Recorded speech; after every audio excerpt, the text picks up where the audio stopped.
creo que la palabra sostener es algo que en lo personal ha estado rondando mucho dentro de mi propia práctica como curadora y como escritora. Es algo que cada vez se vuelve más frecuente, incluso dentro de mi papel como curadora en una institución, de cómo nos podemos sostener unas a otras sin que la institución sea, con todas las violencias institucionales que a veces nos atraviesan, cómo podemos hacer frente a ello, ¿no? Quería empezar un poco diciendo eso y también muy agradecida de compartir la mesa con Alma Camelia, que es artista visual, que es promotora y fundadora de Lolita Pan, Lorena Wolfer, que es artista visual y activista y una gran amiga, Carol Espínola, que no tenemos el gusto de conocernos, pero también es fotógrafa, ensayista. Entonces, bueno, hay muchas prácticas que creo que podemos ver como que siempre como mujeres estamos haciendo 1, 2, 3, 4, 5 cosas al mismo tiempo. Y Mónica Mayer, que es artista visual, activista y una gran archivista. Entonces, bueno, muy emocionada de compartir mesa con ustedes el día de hoy. Y yo tirando todo. Un poco para empezar, quería plantear un poco algo diferente a la mesa pasada. ¿Qué pasa cuando no tenemos un sostén económico que nos soporte, ¿no? Creo que podemos empezar cuestionando eso, porque creo que venimos de contextos muy diferentes cada una de nosotras. Algunas podemos tener el privilegio de poder viajar, otras ni seguridad social no podemos acceder a una seguridad social o a un seguro de vida o a una casa propia, ni siquiera a veces a un cuarto propio. Entonces quisiera también plantear como ese ambiente dentro de la mesa y partiendo un poco de nuestros contextos que son bastante diversos, ¿no? O sea, Mónica pues tiene años de práctica en el arte, en los feminismos y en el archivo, y un poco quiero empezar por ahí, ¿no? O sea, planteando que nuestros contextos desde los que venimos y desde los que crecimos son distintos, ¿no? Quizá para Mónica fue muchísimo más difícil insertarse en un mundo donde había una masculinidad hegemónica predominante en el ambiente artístico, ¿no? Y quizá para Alma Camelia y para mí, que somos de generaciones similares, tenemos otras posibilidades de insertarnos en el arte, pero porque existe una genealogía, ¿no? Y creo que hay que reconocer esa genealogía que nos atraviesa desde los feminismos de principios del siglo XX, de mediados del siglo XX, luego los de los 90 cuando todavía había esta como resistencia a nombrar el feminismo, sigue habiéndola a veces siento, y ahora nuestra contemporaneidad, ¿no? Entonces quisiera empezar platicando un poco con ustedes, situarnos en qué contextos crecimos y cuáles eran las dificultades de esos contextos, ¿no? Digo, o cuáles son las dificultades del tiempo presente en el caso de nosotras, ¿no? Pero yo nomás sí te quería decir que yo traje una presentación con unas diapositivas, que la quiero pasar porque si no, no me acuerdo de qué quiero decir. Entonces así ya acabo yo con algunas imágenes, por favor. Y hay que aprovechar el archivo. Hay que aprovechar el archivo. Perdón por interrumpir. No. No sé quién. Ya está. Perfecto. Entonces, sí, Mónica, si quieres empezar un poco también con tus cifras, pero también algo del contexto. Sí, pues les quiero decir que vengo enchilada porque llevo 3 días pensando en esto. Y me enchila por la gente que trabaja en los museos y que les pagan una mierda, que están en el capítulo 3000, que están en no sé qué. Me enchila porque todos los años nos dicen que ya nos van a bajar el presupuesto y al rato que siempre no. Entonces somos ¿cómo es eso que les preguntaba hace rato? Que los maridos les dicen a las mujeres, ya no tenemos, este año nos vamos a amarrar el cinturón y no hay más presupuesto. Sí, pues ni modo, y al rato te van a bajar y no te lo bajan, entonces ya dices, ay, qué buena onda, que el gobierno no nos bajó el presupuesto, no lo subió y no tomó en cuenta la inflación y todas esas cosas, pero bueno, Respiro 3 veces porque luego me prendo y me enojo y ya sé que no debo andar enojada. Pero les puedo platicar de la triste realidad. Yo desde los años 70 me di cuenta que no iba a vivir de mi trabajo artístico porque vivíamos en un país con 60% o más por ciento de pobreza. Entonces es difícil, si en el resto del mundo, en los países ricos, la mayoría de los artistas y las artistas no vivimos de nuestro trabajo artístico, bueno, pues por eso aprendimos a hacer arte con fotocopias y cosas así sencillas por el estilo, ¿no? 35 viven en pobreza laboral, por lo menos 3 millones tienen 2 chambas, y desde el arte tenemos 3 o 4, porque tenemos nuestra chamba para sobrevivir, tenemos nuestra chamba, la segunda chamba, tenemos nuestra chamba en la casa, que el arte yo creo que a la sociedad es lo que las mujeres a la familia, ¿no? Hacemos todo el trabajo gratuito, todo el trabajo, mantenemos la salud de la sociedad desde el arte, trabajando de a gratis, ¿no? Y la cultura es 2.7% del Producto Interno Bruto, que quién sabe quién se queda con toda esa lana, porque quienes estamos produciéndola no nos quedamos con eso, ¿no? Hay 1.626 artistas nada más en pago en especie, que yo creo que hay muchos más artistas dedicados a esto, y los artistas mexicanos perciben ingresos mensuales menores a 7,000 pesos mensuales, y alguna vez que vi las estadísticas, las mujeres en cultura éramos las que menos de todas las mujeres en tipos de trabajos similares ganábamos. Por eso mi consejo a las jóvenes artistas siempre es, no, pues váyanse a otra cosa mejor. Si pueden dedicarse a otra cosa, si pueden dedicarse a otras cosas y les causa igual felicidad, dedíquense a otra cosa. Si no, bienvenidas. Pero hay gente que sí puede tener múltiples intereses. Me cambian la diapositiva, por favor. Les voy a hablar de nuestros fracasos absolutos, porque aunque parece que, acá Mónica Mayer y la chingada y artista muy reconocida, todos nuestros proyectos han sido fracasos económicos. Todos. Y eso que hemos tenido todas las becas, un montón de becas y apoyos y todo se va para el trabajo, para mantener el vicio, como le digo yo. Nuestro vicio es el arte y lo hemos mantenido. A nosotros, a Víctor y a mí, nos pueden hacer una exposición individual retrospectiva en cualquier momento, porque ahí está toda nuestra obra. Toda. Y yo creo que sí he vendido 12 piezas, bien vendidas, pero sí he vendido 12 piezas en la vida. Eso es todo, ¿no? El Raya, el archivo de Pinto y Raya, no sé qué, tuvo apoyo de Jumex, tuvo apoyo de no sé qué. Me pasé 25 años diciéndole a Víctor, este es un proyecto irredituable y que no funciona. Estás dedicando toda tu vida, y qué bueno que lo hizo, porque es un archivo bien valioso. Pero trabajamos todo el día y casi no ganábamos nada, con todo y que tuvimos las becas para donar el material a otros lugares, ¿no? Para eso sí conseguíamos, para nosotros, nada, porque luego no puedes cobrar en las becas. La que sigue, por favor. Voy a llorar.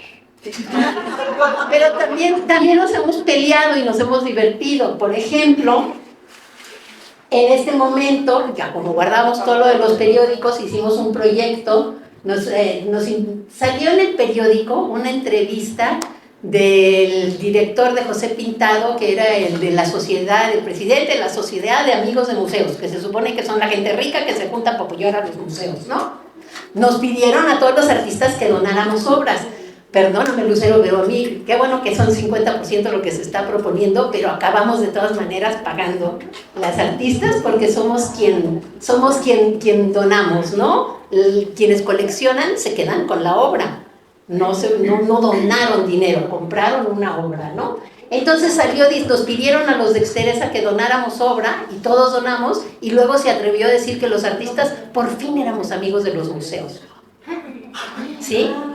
Entonces nosotros sí, como sus perros, somos como sus perros, ¿no? Hacemos todo de gratis, no cobramos, ahí estamos agradecidos por hacer las cosas, y lo que hicimos fue invitar a una bola de artistas, críticos, etcétera, a firmar un manifiesto, y se publicó en 11 periódicos. Salió del periódico y regresó la que sigue. Entonces nos hemos peleado. ¿En la qué que fecha? Sigue.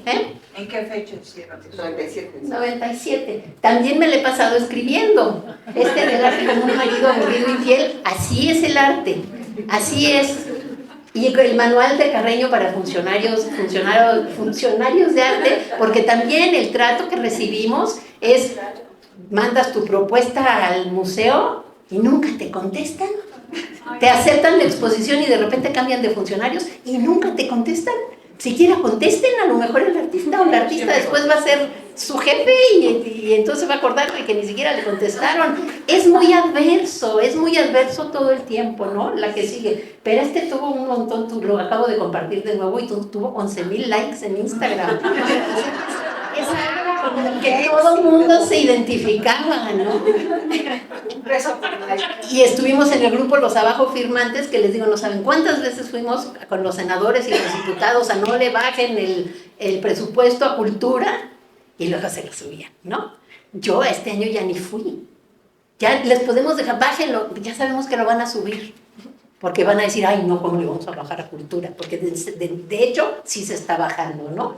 Y bueno, pues con lo de las becas y demás, por eso hicimos nuestras becas de con el Fonca y sin el Fonca. La que sigue. Es cortito, nada más son 75 diapositivas. También hicimos el apapacho estético. No sé si conocen, hay un grupo que se llama las Brigadas de Belleza Itinerante. No. Que es un grupo de peluqueros y peluqueras que van con grupos vulnerables y las apapachan. Sí, tienes cáncer, tienes SIDA, estás en la cárcel, vives en la calle, van y te apapachan y te tratan bien. Los invitamos al MOAC a que vinieran porque el arte también es un medio totalmente precarizado. Entonces teníamos por un lado un foro hablando de todo esto y por otro lado nos estaban ahí apapachando y poniendo guapas y pintando el pelo y todo lo demás. Entonces hablar de este problema constantemente porque sí está de la patada. Si aún viniendo del privilegio, la que sigue, por favor, todas las que venimos del privilegio, nos va de la fregada, imagínense a quién no. Y creo que este es el último, hice un performance que se llamó El Tratado de la Amargura, para toda la gente que no se atrevió a entrar al arte o que lo abandonó por todas estas razones que estamos haciendo, ni siquiera pasarlo los domingos por el gusto que nos da.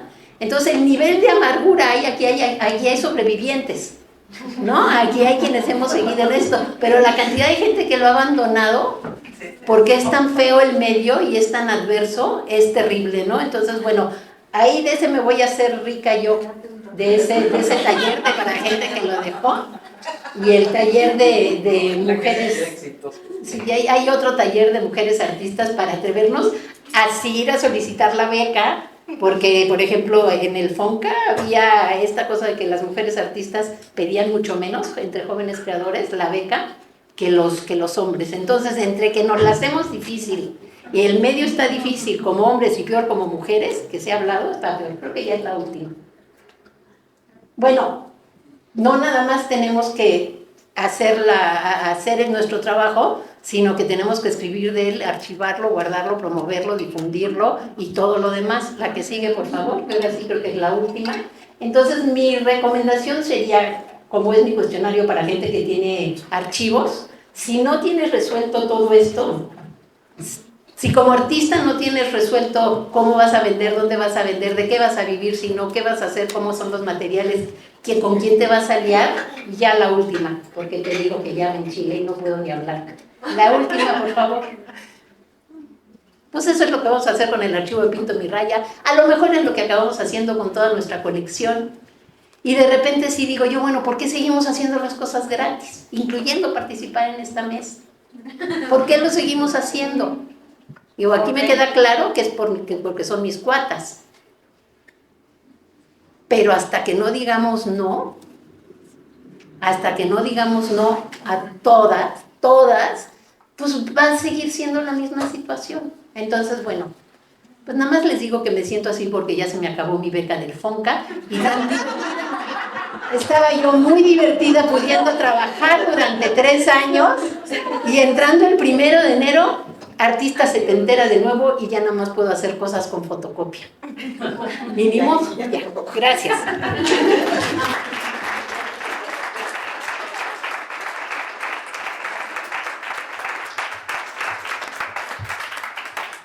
Bueno, nos hiciste reír y eso ya es una buena. Nada de amargura. Sí, amargura pero con risa. Me encanta porque yo había dejado lo de la institución para el final y quería que habláramos de nuestros contextos, pero qué bueno que lo pusiste desde la...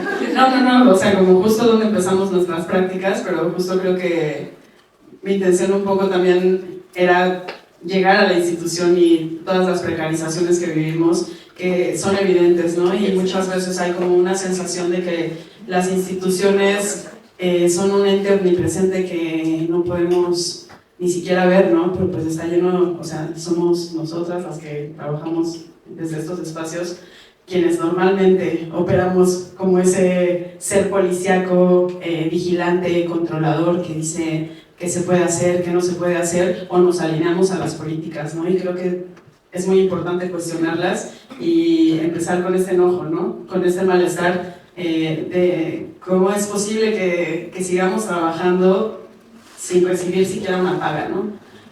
No por la charla, porque obviamente muchas de las veces nos sostenemos a través de la red de amistades que tenemos y nos vamos ayudando a unas a otras y esa es una manera de sostenernos, pero sí quisiera como regresar un poquito a que si quieren alguna de ustedes platicar un poco cuál era ese contexto, ¿no? Y si ven que si ha habido algún cambio, si ha habido alguna diferencia que puedan resonar de, bueno, yo estaba aquí y ahora estoy acá y esto es diferente, o sigue siendo igual.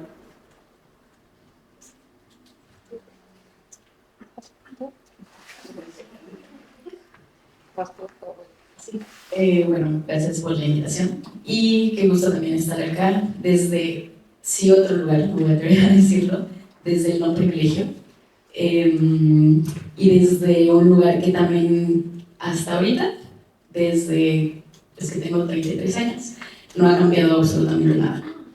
Entonces, más que estar acá y que yo haya cambiado como la situación, creo que ha sido siempre una huida constante, ¿no? O sea, creo que yo soy de Tecamón, muy cerca del aeropuerto, un lugar al que casi nadie, es más, ¿no? Casi nadie va a ir a menos que tenga que ir al aeropuerto o sea súper compa y digas, pues ya, vean visitarme. Entonces, pues siempre ha sido un contexto hiperviolento en el sentido de que, bueno, no hay espacios de entrada recreativos, parques, ¿no? Entonces, si partimos de ese contexto que pues muchas hemos atravesado desde la infancia,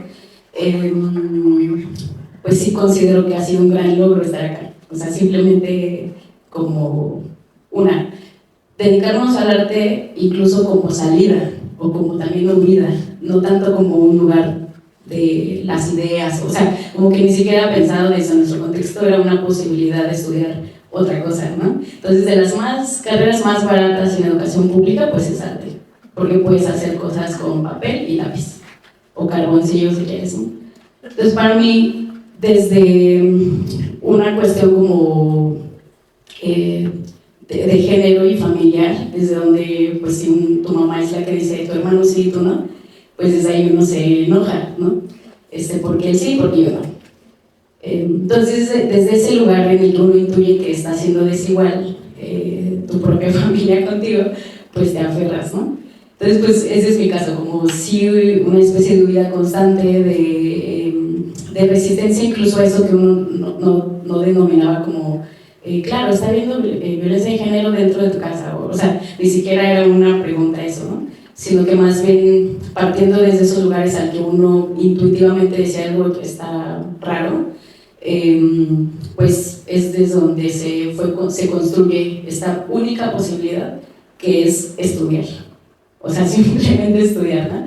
O irte de tu casa a los 15 para buscar otra posibilidad de estudiar. O sea, creo que el arte en este momento, al menos para mí, queda como en un lugar posible, pero no es ni siquiera un lugar de prioridades desde el arte en sí mismo, ¿no? Sino que tuvo que ver con, ese es el único lugar desde el que posiblemente podamos habitar un lugar menos agresivo, contextualmente hablando, ¿no? Entonces, no sé si hay hasta ahora lo dejo por ahí.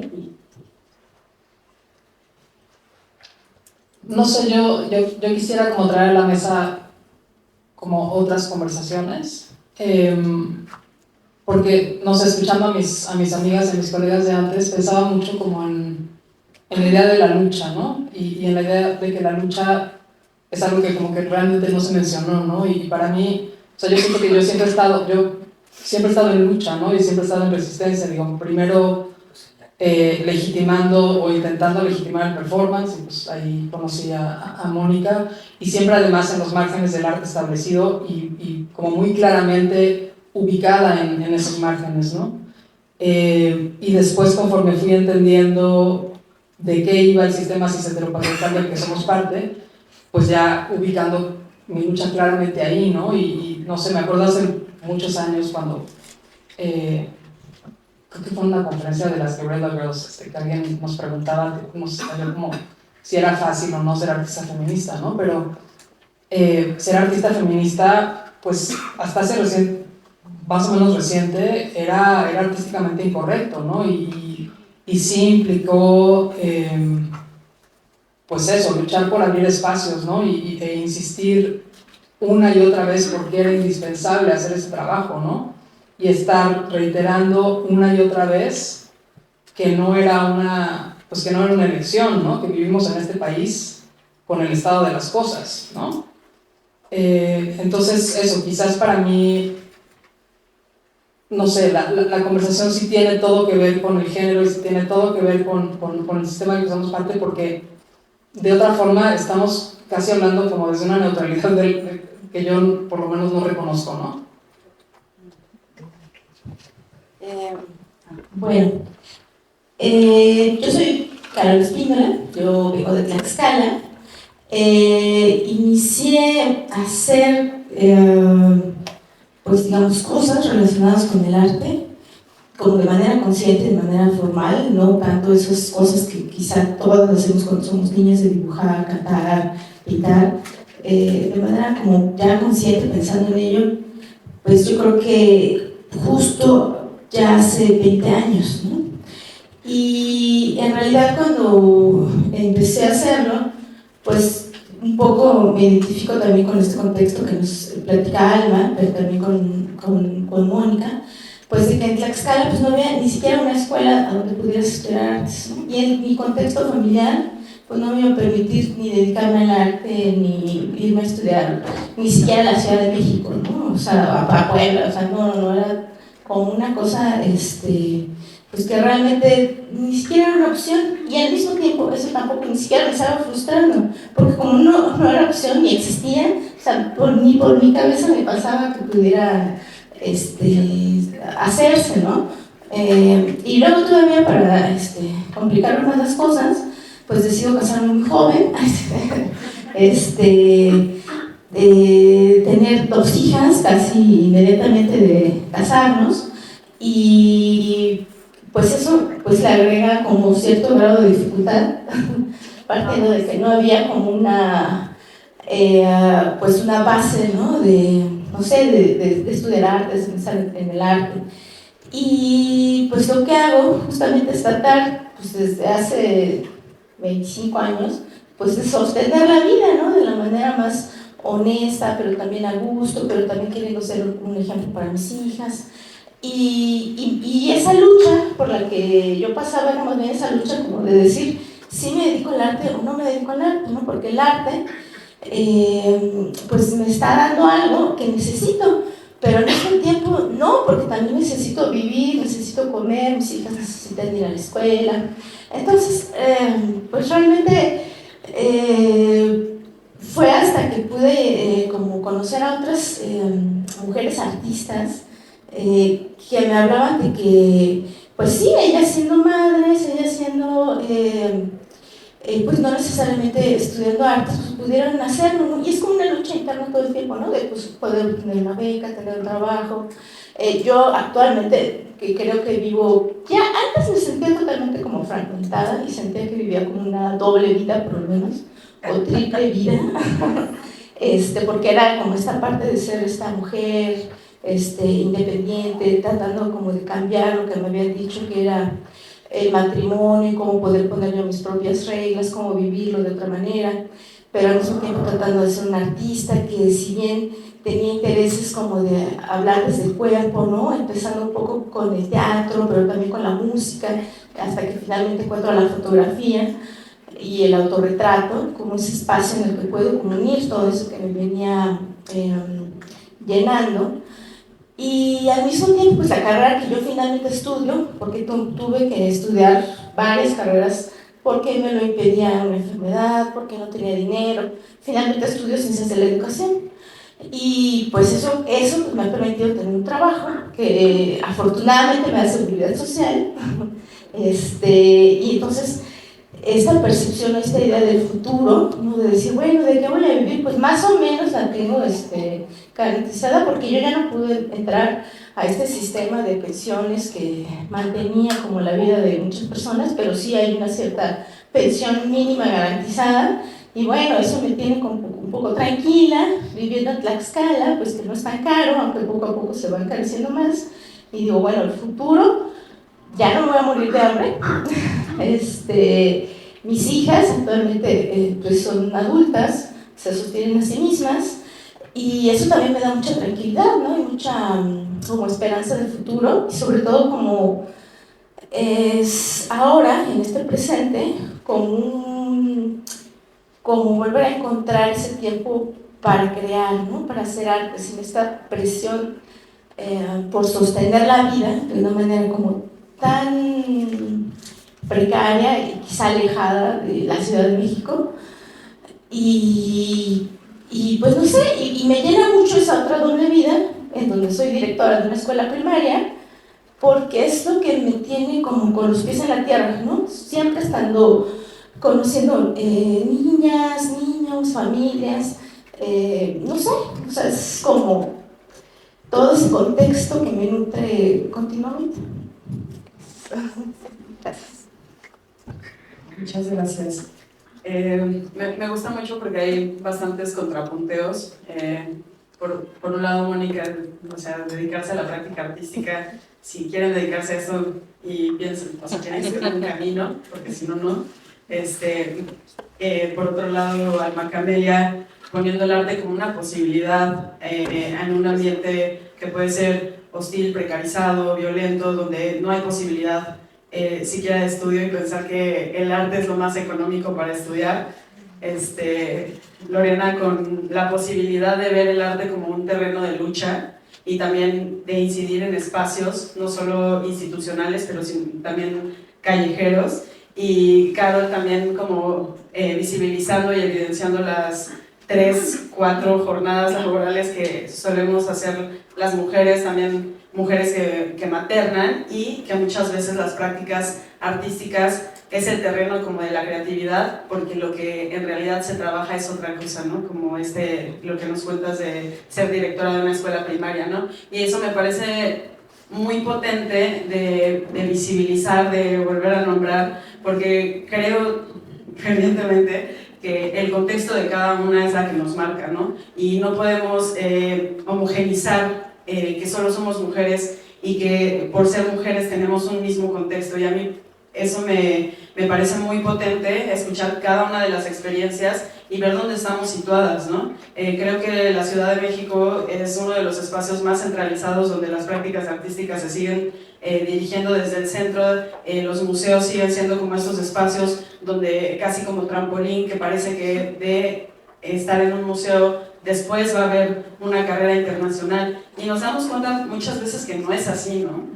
Que en realidad son estos contextos institucionales los que más hostilizan nuestra práctica artística, y lo que buscamos justo como un terreno de lucha es generar nuestras propias dinámicas desde lo colectivo para entonces poder seguir trabajando desde el arte, porque es algo, como mencionaba Lucero en la mesa pasada, que nos gusta, nos atraviesa y nos conmueve, ¿no?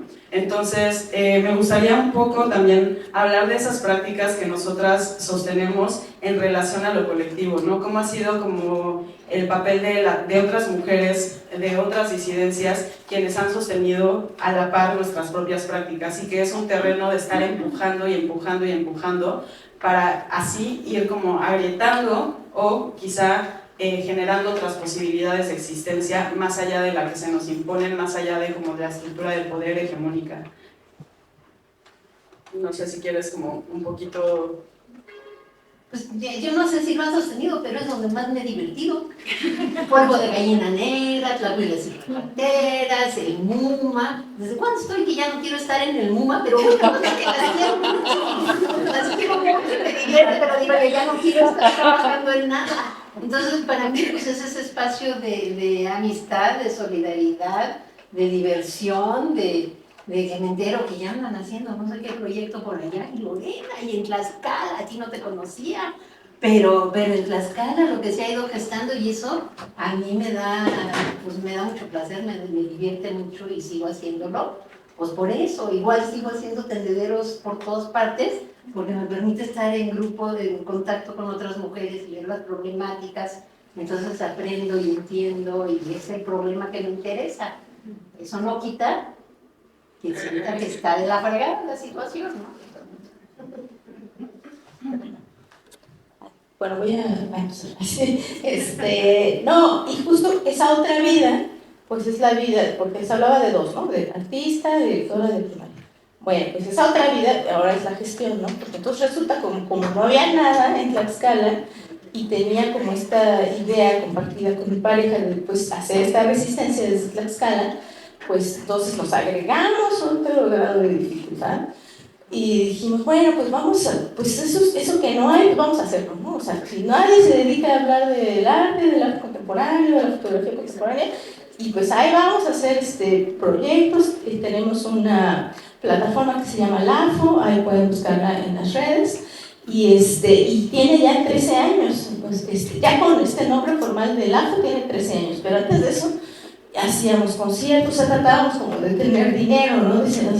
Organizábamos conciertos, cosas donde pudiera haber dinero, ¿no? Principalmente conciertos que estaban muy en boga en ese momento de ska, ¿no? O sea, empezamos con un gran concierto de ska y después de ahí nos fuimos a hacer conciertos de hip hop y de rap y luego conocimos a músicos ya relacionados con las artes visuales como Fernando Llanos, que tenía un grupo y los invitamos a Tlaxcala, o sea, pero después nos dimos cuenta que era muy desgastante, o sea, no puedes vivir de hacer conciertos a menos que te dediques eso de tiempo completo, ¿no?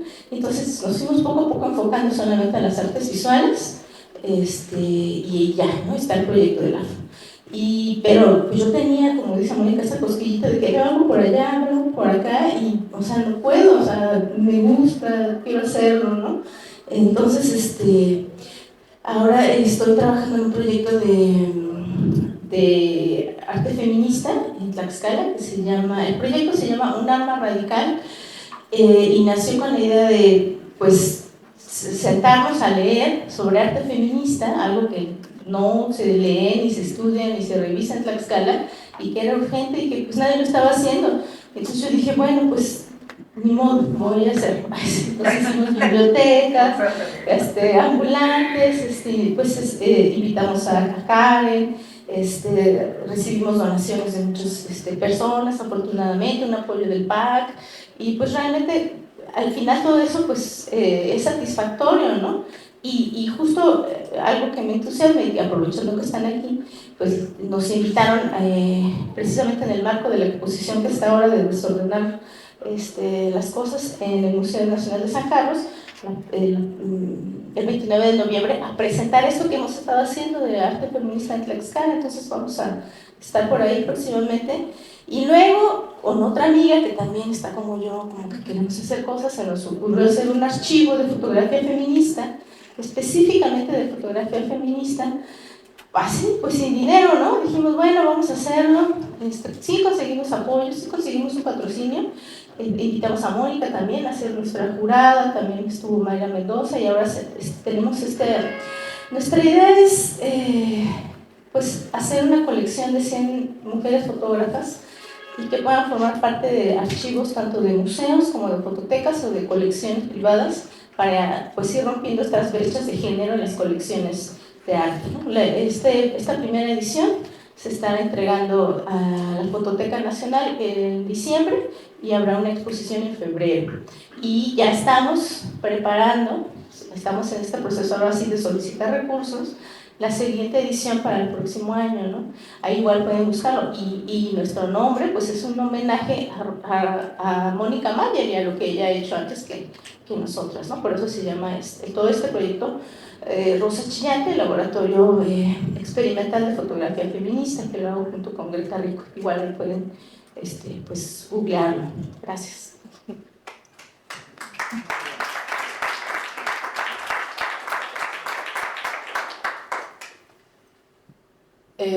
Pues no sé, yo trabajo o sea, como que siempre he trabajado con muchos proyectos y con muchas colectividades, aunque no necesariamente sea de manera permanente. Digo, en efecto, con MUMA desde hace muchos años, con Disidenta, con Serrucha, con las consecuencias de las que ya habló y creo que tampoco vale la pena ahondar, pero sí decir que, pues eso, ¿no? O sea, que sostener un proyecto independiente, cuando Lucero me dijo la primera vez que si venía a ser parte de esta mesa, le dije, ¿quieres que hablemos que vaya a hablar del fracaso? Con todo gusto.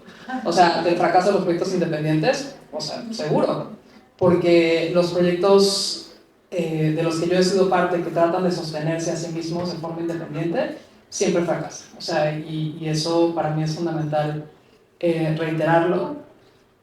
Y termina, es decir, hay un fracaso que tiene que ver con el estado de las cosas y el sistema, pero también hay otro que tiene que ver con la autoexplotación de nosotras, que está atravesado por el género, en donde estamos reproduciendo los mismos mandatos de género en contra de los cuales se supone que estamos, pero que al momento de trabajar terminamos reproduciendo. Digo, en Disidenta llegamos al ridículo, por ejemplo, de ofrecer salarios dignos para todo el resto de la gente y no cobrar nosotras, ¿no?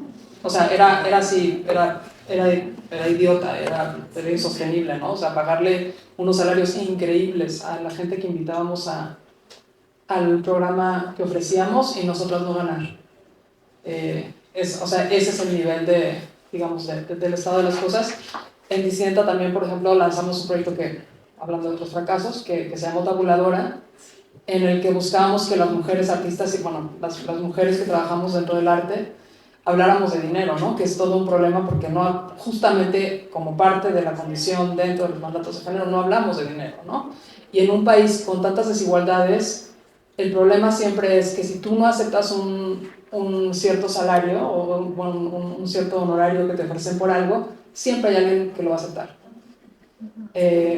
Y entonces nosotros pugnábamos por la instalación de un tabulador, ¿no? Y de pronto hay muchos museos que te dicen, no, te voy a pagar esto porque el tabulador interno del museo dice, es ¿no? Y yo al día de hoy pienso que eso es una ficción que la gente se inventa para o sea, no sé que existan tabuladores reales del INBA o de la UNAM que establezcan por conferencia lo que se debe pagar es esto, ¿no? Y sé además que existen, o sea, digamos, las formas de discriminación ahora por género son mucho más complejas de lo que eran antes. Es decir, tal vez ahora ya hay paridad en números, pero las condiciones son francamente distintas. Lo que se le paga a una curadora mujer y lo que se le paga a un curador hombre por un trabajo similar sigue siendo dramáticamente diferente, ¿no? O las condiciones de exposición que tienen un hombre y una mujer. Y yo siempre pongo como ejemplo la exposición de Mónica en el MOAC al lado de la exposición de Rafael Lozano Gemmer. O sea, y como la exposición de Mónica literalmente estaba en el pasillo, ¿no? Mientras que Rafael tenía todo, ¿no? Entonces, bueno, creo que es indispensable que empecemos a hablar de dinero y, bueno, y regresando a los millones de proyectos, hecho de todo porque además creo que nos toca a nosotros no solo hacer las cosas, sino registrarlas, o sea, hacer el registro, hacer la documentación, llevar el archivo, o sea, hay que hacer todo completo porque si no lo hacemos nosotros, nadie lo va a hacer. Eso lo aprendí muy pronto en Exteresa, que si no registrábamos nosotros el trabajo que estábamos haciendo, había que procurar el espacio para presentar nuestro trabajo, pero también había que registrarlo. Entonces, por ejemplo, desde estar en el Parlamento, en el primer Parlamento de las Mujeres de la Ciudad de México, hasta hacer una serie de documentales que se llama Archiva Viva, que documenta, pues básicamente todo lo que derivó del movimiento feminista en el 2019 en la Ciudad de México, digamos, hasta todo mi trabajo, ¿no? Yo siento que sí he logrado no lo siento, he logrado vivir de mi arte, pero a costa de mí misma, o sea, y a costa de mi salud, sobre todo trabajando con violencias, porque las personas que trabajamos con violencias lo pagamos con el cuerpo, ¿no? Entonces, hay un balance ahí que nunca, la cuenta nunca sale, ¿no? Porque tal vez alcanzas a sobrevivir, pero eso, ¿en qué condiciones, no? Y como decía Serrucha hace rato, si todo lo que ganas al final se va para pagar el hospital en el que acabaste, pues tal vez no, hay algo que no está funcionando, ¿no? Pues yo también traía una breve percepción solo para lo que converso, quizá que haga sentido para que se lo imaginen o lo vean. No solo si las podemos ir pasando las imágenes. Pero bueno, yo quiero hablar también de algo, o sea, yo llevo muchísimos años no dejando de pintar, es decir, fue la práctica que, más bien fue la disciplina que me ha sostenido realmente, ¿no? Desde, pues sí, muy, muy joven.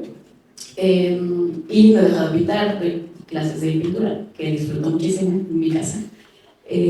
Pero eso, digamos, eso es parte como de un trabajo que apenas este año como que ya me hizo sentido como, o sea, no voy a soltar jamás, o sea, yo podré dedicarme a lo que sea, pero no voy a dejar de pintar. Entonces, bueno, paralelo a eso, pues hay una práctica también con un enfoque desde los derechos humanos, en los que, si bien de manera, pues sí, independiente, como que he llevado proyectos muy, no sé, como que los voy trabajando a su tiempo, ¿no? Entonces, por un lado está una práctica artística, hay un acompañamiento desde hace ya 5 años en una cosa de desaparición y se está trabajando documentalmente, y por otro lado Lolita Punk, que justo es la plataforma que empecé a diseñar desde 2019 también, y que le dediqué justo un año completito solo a escribir el proyecto, ¿no? Y que eso me permitió justo Piso 16 entrar a este espacio, el cual ocupé todos los días, todas las horas que podía, y eso me permitió, pues precisamente, como ser un espacio así como meramente creativo, de escritura, y eso sí es algo que creo que ahí es donde hay una gran falla. Queremos hacer todo rápido en este momento, todos queremos ganar becas, todos queremos hacer proyectos rápidos, todos queremos resultados, pero creo que no nos estamos dando verdaderamente el tiempo para comprender un poco como ese proceso de escritura de los propios proyectos de uno. Y eso para mí sí es una gran falla como en general de los proyectos jóvenes, más amplios que no pueden tener seguimiento, y de ahí voy a otra cosa que aquí justo me gusta mucho ver y comprobar, que bueno, ¿dónde están los hombres en este foro o otras comunidades, no? Porque, o sea, justo, creo que habría que pensar el foro como si una posibilidad más tangible de decirle directamente o de frente a alguien, oye, necesitamos tus recursos, oye, necesitamos que vayas al espacio. O sea, siento que si no pasa eso, no va a suceder como una real consecuencia del foro. Entonces, a nosotros nos da, bueno, ahorita un paso a Lolita, pero solo quería decir que ¿No se puede ver? Estos 6 años han sido justo de eso, de probar, de esperar, de apostar, de poner tus propias metas, etc., para que solo podamos hacer una lectura más completa como del estado de las cosas, ¿no? Como a nivel sí artístico, pero también a nivel teórico, en qué nos estamos preguntando, en qué está la generación Z, en qué estamos, ¿no? O sea, intergeneracionalmente en cómo estamos.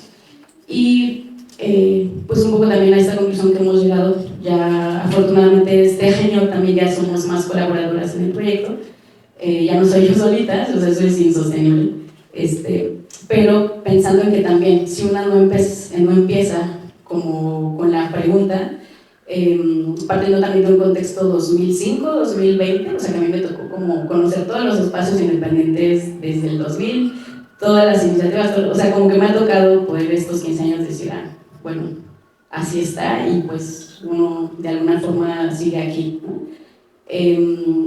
Con todo lo que implica también eso, justo trabajos, marchas, toda la cosa histórica como en esta década, en estas 2 décadas, pero hay una gran contradicción también económica de qué buscamos, o sea, como que esas preguntas de los proyectos, yo no diría que soy un espacio independiente, desde esa lógica no venta, no somos un espacio independiente, somos una plataforma que tiene programas, que programamos, o sea, tenemos una programación que atiende una necesidad particular de una comunidad, que son mujeres, disidencias, comunidad LGBT. Es decir, desde ese programar implica mucho tiempo, implica construir tus propias convocatorias, que para mí esa es una de las recomendaciones que daría al menos, ¿no? Si no nos gustan las convocatorias o que nos están dando, pues hay que hacer nuestras propias convocatorias.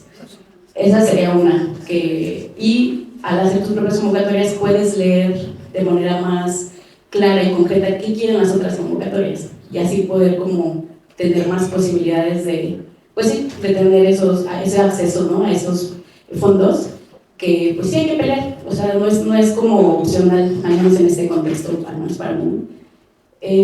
Pero tampoco es la única opción y ese es otro error que tenemos muchos de los creadores, nos quedamos con una sola posibilidad de bueno, estoy con la beca y me relajo. Y pues no, justo ahí está la gran trampa, ¿no? Como decir, bueno, este año voy a estar tranqui, con un Fonca o lo que quiera, pero ese es el verdadero terror, como de pensar que eso nos va como a dar un poquito de paz mental, y al contrario, eso nos mete a un sistema como, nos está sistematizando anualmente, con un entregable muy específico, entonces dejamos de tener ese otro espacio mental para crear, pensar, construir, diseñar, programar y concentrarnos en la verdadera pregunta, ¿qué estamos haciendo para un mediano, largo plazo? Pero de forma muy consciente, hablando con tus amigas, amigues, ¿no? Amigos, hermanos, ¿no? Entonces para mí sí son como varias fallas muy puntuales que he visto. Otra es, si eres espacio, un proyecto independiente, no puedes lucrar, porque si lucras ya no te becan. Entonces es como, o sea, de verdad, quiero así como hablar con quien da esas becas para que posiblemente, pues, no sé, o sea, por lógica, pues, no, o sea, no, es imposible. Entonces, es esta cosa como de, pues no estoy logrando lo que quiero, no es por mí, aunque yo sepa por qué, es por eso, es porque si quiero participar en una feria, el de la beca me dice que ya estás lucrando con tu espacio, entonces ya no te puedo dar dinero para tu programa educativo o tu espacio porque, pues sí, ya estás generando economía. Entonces es muy contradictorio. O sea, entonces ahí para mí es como, hay un quiebre y por eso entonces nunca vamos a poder generar como toda esa circularidad económica, no por mi culpa, ni porque no sepa hacer cuentas, ni porque no sea capaz de generar economía, sino porque los propios proyectos nos están diciendo que no quieren que generemos economía, porque nos están manteniendo, ¿no? Pero tampoco puedes cobrar, es dinero, tampoco lo puedes usar para cobrar, para pagarte a ti misma.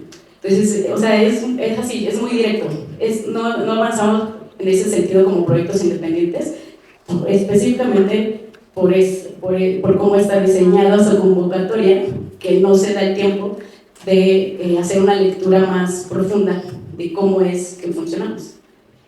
Entonces pues tiene que haber un cambio de convocatorias, un rediseño donde haya personas que están inmersas en la práctica para entonces sí cumplir con esas necesidades.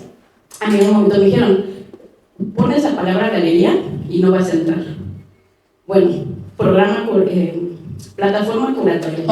Bueno, entonces ya todos somos plataformas curatoriales y entonces todos los proyectos otra vez vuelven a aparecer porque ocupamos las mismas palabras que ellos requieren.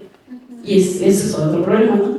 Para lo que voy es, pues habitando todas esas contradicciones, pues creo que para mí es como diseñar son como fórmulas tan específicas y tan particulares que tenemos que hacer los proyectos que solo me van a funcionar a mí. Esto solo me va a funcionar, nos está funcionando a Lolita o a mí como artista. No le va a funcionar a nadie más. Esto es como, es tan particular. Solo yo estoy dispuesta a desvelarme y compartir programas de convocatorias. Eso cada quien sabe a qué va a estar dispuesto, ¿no? Entonces, Solo lo pongo sobre la mesa porque sí creo que ahí toca hacer mesas reales con la gente que proporciona este tipo de recursos para, solamente no para decir dame dinero, sino repiensen sus convocatorias. De otra forma va a ser muy complicado que solo con un... sí, no sé, no les está llegando, o sea, que lo que fue es que no está llegando la información a quienes debería llegarles esa información. Creo que sí les llega, simplemente no quieren aplicar eso que ven, ¿no? Y es muy interesante escucharlas porque hay una constante, para ir cerrando porque ya, si no, podemos expandirnos un montón. Corte informativo y pausa, trataron de proyectar la presentación y parece que les proyecta la imagen de MUMA inmediatamente, entonces una disculpa por eso. Pero hay una constante fragilidad de lo económico en nuestras propias prácticas, ¿no? O sea, intentamos sostenerlas y parece que nos sostenemos entre cuerpos, pero no hay una economía sólida que logremos que circule entre nosotras, ¿no? Me acuerdo perfectamente cuando hicieron la tabuladora, me acuerdo que participé de la tabuladora y me pregunto mucho por qué las personas seguimos diciendo que sí a ciertos espacios cuando no nos ofrecen un honorario, ¿no? O nos ofrecen un honorario mínimo y muchas veces el honorario mínimo lo aceptamos porque no tenemos otra cosa, ¿no? Y esos 300 pesos puede ser la diferencia de un súper que quizá de otra manera no tendría, ¿no? Entonces pienso como en cómo opera la lógica de las personas que aplican esto, que no suben los tabuladores y dicen, bueno, alguien va a decir que sí, porque pues siempre se ha vivido de manera precarizada y eso es lo normal. Y bueno, les estamos dando visibilidad a los artistas. Eso lo he escuchado una y otra vez en instituciones museísticas del país y me parece como si se siguieran replicando las mismas lógicas constantemente y entonces vienen todos los cuestionamientos. Claro que se sabe que hay una precarización laboral, claro que se sabe que no estamos cobrando honorarios haciendo nuestros proyectos y aún así se siguen aplicando las mismas políticas en las convocatorias, ¿no? Entonces obviamente a mí también me enoja y es muy molesto estar escuchando de directivos, de personas que hacen becas, parece como un trabajo altruista, pero al mismo tiempo no ven que hay una precarización constante a nuestro trabajo y que eso merma la salud de cada una, ¿no? O sea, al final hay una, no sé, creo que todas estamos hablando y a la par nos atraviesa la enfermedad, ¿no? Eso es algo que se debe de poner también sobre la mesa. ¿Qué pasa si decimos que sí a todo? ¿Cómo tenemos que estar cumpliendo una y otra vez como estos trabajos para llegar a fin de mes, poder pagar la renta, nuestro súper, lo que sea, ¿no? Y entonces, ¿cuándo paran, no? O sea, ¿cuándo podemos parar a pensar, a sentir si necesitamos un burnout o necesitamos estar colapsadas para que el cuerpo nos diga freno, ¿no? Pues yo tengo que igual mencionar, invitar también, no sé igual si está por acá, ¿no? Pero a Tamara Ibarra, por ejemplo, que está impulsando como este Consejo de Artistas de la Ciudad de México, sí, tendríamos que estar conversando, pero también hay una distancia entre, no es unigeneracional, es de intereses. Y es muy particular, o sea, hay como intereses muy particulares de cada grupo, que entonces, ¿qué está pasando también? Que no estamos logrando conversar. O sea, que si es para una agenda, y ahí está escrito, 2025, 2030, ¿dónde están este llamado e invitación? No directa, no digo que yo si no lo veo en redes no me entero y no le estoy siguiendo, pero como tenemos que estar, ¿no? Como que ahí muy atentas. Entonces, pues ese cambio al que ella también está llamando, pues es eso, es ir directamente, conversar con la coordinadora de difusión cultural, no sé, o sea, pero lo que voy es que tampoco está viendo ese encuentro, o sea, como real, tangible, no por intereses o comunidades, sino, pues sí, una agenda. No estamos siendo partícipes de esa agenda, porque tampoco estamos siendo convocadas. Y convocadas desde otro lugar que no sean redes sociales. Entonces, no sé, pienso como, solo que ahí está algo muy puntual también que se tendría que estar dialogando ahora. Yo me voy a ver como la viejita, pero ya lo hicimos, porque no la conozco muy bien, la conozco por los espacios independientes, pero ya lo hicimos y fuimos a cambiar las convocatorias del FONCA, no sé, contigo tú también, ¿no, Lorena? Y fuimos a cambiar esto y fuimos a cambiar lo otro y parece que sigue, parece que sigue lo mismo, hay que volver y volver y volver. Pero yo nada más ya, que lo último que voy a decir, nada más para seguir con la amargura, yo viví toda la vida de traductora y de traductora. Pues ya me lo chingo la inteligencia artificial, como la mayoría de los trabajos ahora que se viene. Entonces, ahorita estamos mal, pero vamos a estar mucho peor.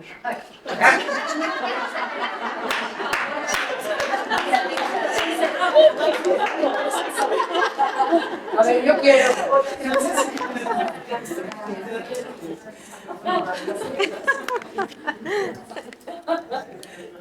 A ver, a mí me está dando la impresión de que las adultas mayores estamos en una situación, ¿no?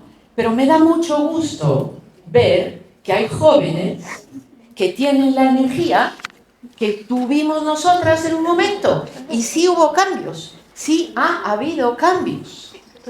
Y seguirá habiendo en función del interés, del deseo, de la lucha y de todo lo que ustedes están haciendo. Esa es la verdad. Entonces hay que seguir. La vida sigue. Se complican unas cosas, se mejoran otras. Con la inteligencia artificial se podrán hacer unas, entorpecerán muchas otras. Pero la realidad es que la vida sigue. Y me da enorme gusto escuchar a Carol Espíndola y a Alma Camelia, que conozco su trayectoria a partir de que estuvo en Piso 16 y ha tenido logros bien importantes, yo considero, que así está, y que haya muchas jóvenes que entren al tema. Por favor, es muy importante la experiencia de otras, pero que no cunda la amargura. Nos hiciste reír, Mónica, nos hiciste reír, así que venga alegría, muchachas.